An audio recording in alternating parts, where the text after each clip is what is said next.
শুভ সন্ধ্যা বন্ধুরা, কেমন আছো সবাই? আশা করছি সবাই ভালো আছো আর সুস্থ আছো। আজকে পৌষ সংক্রান্ত বা মকর সংক্রান্ত যাই বলো, আজকে পিঠে পুলির দিন, তাই পিঠে বানাতে চলে এলাম। তোমরা কে কে পিঠে খেতে ভালোবাসো সেটা কিন্তু আগে আমাকে কমেন্টে জানাবে। আমি রাধা, তোমরা সবাই দেখছো Delhi Bengali kitchen one and blog. আজকে বানাবো দুধ চিতাই। দুধ চিতইও বলে অনেকে, আমার বাপের বাড়িতে আমি দেখেছি এটা আমাদের ভিজনি পিঠে বলে, মানে ভিজিয়ে বানায়, এই জন্য ভিজনি পিঠে বলে একে। আবার অনেক জায়গায় দেখেছি দুধ চিতই বলে, আবার দুধ পিঠে বলে। এক এক জায়গার এক এক রকম কথা। আমি জল নিয়ে নিয়েছিলাম, 1 লিটারে বেশি জল নিয়েছিলাম। জলটাকে জাল করে আমি আর্ধেকটা করে ফেলেছি। এবার দিয়ে দিচ্ছি আমি গুড়। এটা খেজুরের গুড় বন্ধুরা, এখনও এই বছর নতুন গুড় আসেনি, এটা আগের ছিল গুড়, সেই গুড় দিয়েই করছি। গুড় দিয়ে আমি রসটাকে জাল করে নিচ্ছি, মানে জলটাকে জাল করে রস তৈরি করে নিচ্ছি। চালটা আমি সবেই, মানে চালটা কুটা হলো, এখনও শুকায়নি, ঝরঝরে হয়নি চালটা। আতপ চাল নিয়েছি আমি কিছুটা, আমি ওটা দেখাইনি বন্ধুরা, গুঁড়ো করা তোমাদের দেখাইনি, ভিডিওটা অনেকটাই লম্বা হয়ে যেত। তোমরা তো সবাই চাল কুটতে পারো, আগে তো লোকে ঢেকিতে চাল কুটতো, আর এখন সব মিক্সারেই চাল কুটা হয়। আমি নিয়ে নিয়েছি চালের গুঁড়ো, দিয়ে দিলাম এক পরিমাণে একটু নুন। নুনটা দিলে পিঠের স্বাদটা অনেকটা বেড়ে যায়। এটা তোমরা শুধু গরমও খেতে পারো, গরম গরম, বা দুধের ভিতর ভিজিয়ে খেতে পারো, গুড় দিয়ে খেতে পারো। অনেকে তো মাংস দিয়ে পিঠে খেতে ভালোবাসে। গুনগুনা জল নিয়ে নিয়েছি আমি। এবার আমি এই চালের গুঁড়োটাকে ভালো করে মেখে নেব। ধোয়া উঠছে জলের থেকে। বেশ ঠান্ডা পড়েছে বন্ধুরা আমাদের এখানে, তোমাদের ওখানে কেমন ঠান্ডা? আর তোমরা কি কি পিঠে বানালে? আমি অনেক পিঠেই বানিয়েছি। কিছুদিন আগে তো আমি মালপোয়া করেছি, সেটা তোমাদের সাথে শেয়ার করেছি। পাটিসাপটাও করেছি, এটা করছি। মানে দুধ চিতই তো আমাদের 2-3 দিন হয়ে গেল আগেই, 2-3 বার হয়ে গেছে। সেটা তোমাদের সাথে শেয়ার করিনি, তো ভাবলাম আজকেরটাই শেয়ার করে দিই তোমাদের সাথে। আর নতুন বন্ধুদের বলছি, যারা এখনও আমার চ্যানেলটি সাবস্ক্রাইব করনি বন্ধুরা, ঝটপট করে তোমরা আমার চ্যানেলটি সাবস্ক্রাইব করে নাও। পাশে থাকা বেলটি প্রেস করে দাও, যাতে এরকম সব রেসিপি ব্লগ ভিডিও যাই দিই না কেন সবার আগে তোমরা দেখতে পাও। গুনগুনা জল দিয়ে আমি চালের গুঁড়োটা ভালো করে গুলে নিচ্ছি। এই চালের গুঁড়োটা কিন্তু ভালো করে মেখে গুলতে হবে, তবেই কিন্তু পিঠেটা ভালো হয়। সব পিঠেই তো সবাই মোটামুটি কম বেশি বানাতে পারে, কিন্তু এই পিঠেটা বানাতে গেলেই অনেকের অসুবিধা হয়। তবে সবথেকে কাঠের উনুনে ভালো হয় এই পিঠে। মেজো বোনের বাড়িতে গিয়ে বানিয়েছিলাম কাঠে, তা এখন বানিয়ে নিচ্ছি গ্যাসে। কি করব, আমাদের এখানে তো সেই সুবিধা নেই। দেখো জল ফুটিয়ে নিয়েছি, জলটা ফুটিয়ে কতটা কম হয়ে গেছে।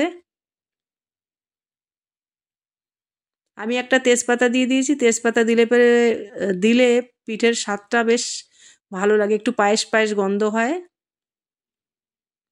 একটাই ছাঁচ নিয়ে এসেছি বন্ধুরা, মানে একটাই বাটি। 5টা বাটিও আছে ঘরেতে, কিন্তু গ্যাসের মধ্যে ঠিক মতন হয় না ওটা। কোনোটা ভালো হয়, কোনোটা ভালো হয় না, তাই এবার আমি এই ছাঁচটা নিয়ে এসেছি, দেখি কেমন হয়।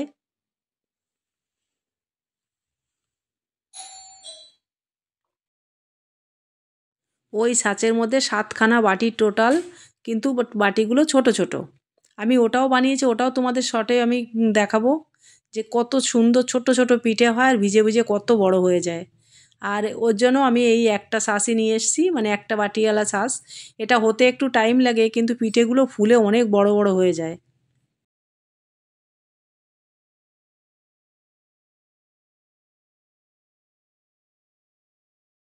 এই ছাঁচের পিঠে বলে অনেকে, কাঁচি পোড়া বলে।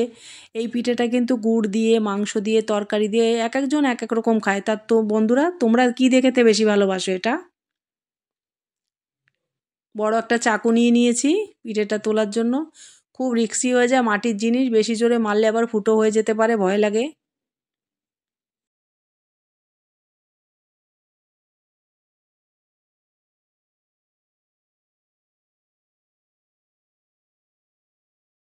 সব কটা পিঠেই খুব ভালো হয়েছে, পিছন দিক দিয়ে একদম জালি জালি মতন।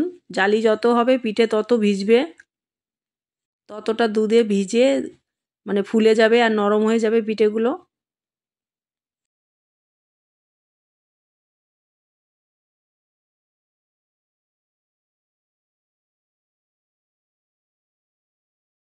কত বড় হাতাটা বন্ধুরা, দেখো এক এক হাতা চালের মানে গোলা লাগছে, আর পিঠের সাইজটাও সেরকম হচ্ছে।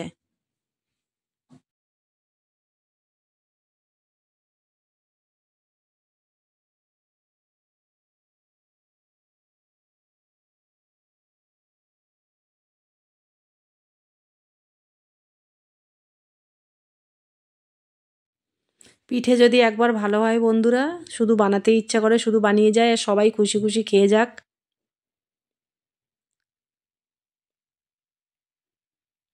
পিঠেগুলোর সাইজ দেখো, কত বড় বড় পিঠে, আর সব পিঠেগুলোই ভালো হয়েছে।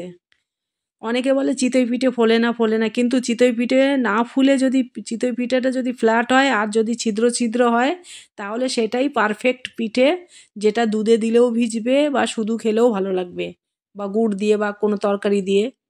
এক একজনের এক এক চয়েস, সেরকমভাবে খেতে পারে। আমার হাজব্যান্ড তো এটা দিয়ে তরকারি মাংস দিয়ে খুব ভালোবাসে ও। বানাতে বানাতে অনেকগুলো পিঠে শুধু শুধু দেওয়া হয়েছে। ছেলে গুড় দিয়ে ভালোবাসে। আজকে পৌষ সংক্রান্ত, আজকের দিন তো পিঠে করতে হয় কম বেশি, মানে একরকম করলেও করতে হয়। তবে আমি দু রকম পিঠে করেছি, এটাই তোমাদের সাথে আবার শেয়ার করলাম।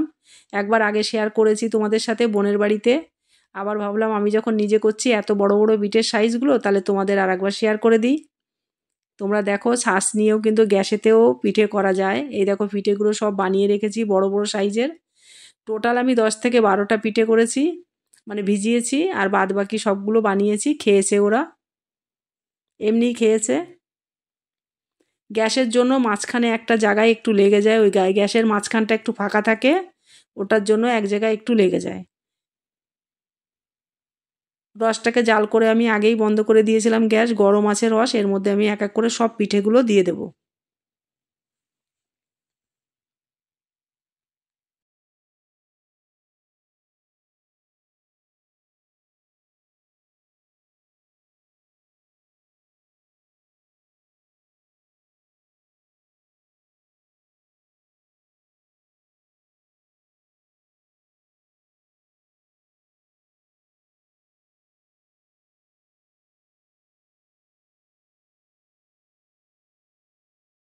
পিঠেগুলো ভিজিয়ে দিয়েছিলাম, ভিজিয়ে আমি একটু ঢেকে রেখেছি। এবার দিয়ে দেবো আমি দুধ। আমি দুধটাকে জাল করে একদম গাঢ় করে নিয়েছি, এটা ফুল ক্রিম দুধ।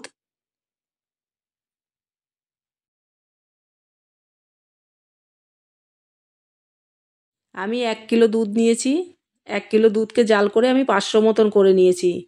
তারপরে আমি একটা নারকেলের দুধ দিয়ে দিচ্ছি, এটা গোটা একটা নারকেল দুধ বের করে সেটাকে দিয়ে দিলাম। নারকেলের দুধ দিলে তবেই কিন্তু চিতই পিঠে, মানে ভিজনির চিতই পিঠে খুবই টেস্টি লাগে। এমনি কিন্তু যতই তোমরা ঘরের দুধ দিয়ে করো, আমাদের বাড়িতে তো পিওর দুধ দিয়ে করা হয়, কিন্তু সেই স্বাদ লাগে না। যেদিন নারকেলের দুধ বের করে দেবে সেদিন দেখবে কতটা টেস্ট লাগে এটা। হাত দিয়ে দেখলাম হাঁড়িটা কতটা গরম আছে, পিঠেগুলো সকাল অবধি ভিজে যাবে। দেখো আমি সকালে ফিরে এসেছি বন্ধুরা, দেখো পিঠে ভিজে কেমন হয়ে গেছে, হাঁড়িটা পুরো ঠান্ডা। এত ঠান্ডা পড়েছে এখানে। চলো তোমাদের একটা পিঠে তাহলে দেখিয়ে দিই আমি।